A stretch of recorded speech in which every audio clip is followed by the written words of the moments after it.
medyo nagagalumihanan po ang ating kongresista dahil ayon po sa kanya, bakit ayaw magsalita ng ating resource person nung mga taong nangihingi sa kanya from the past administration.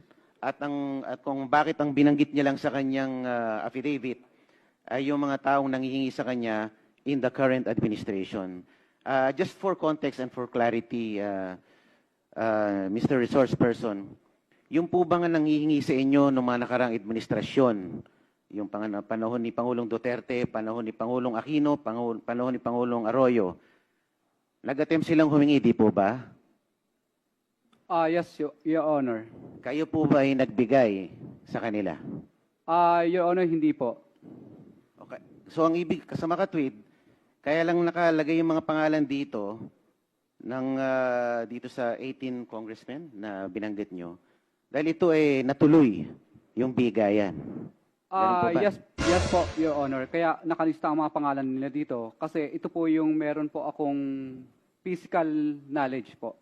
So yung mga failed attempts na kumuha sa'yo, hindi mo sinama dito. Kasi hindi naman po successful. Pero may attempt. Yes po, Your Honor. So ito lang mga ito, yung nakapagbigay ka. Yes po, Your Honor. So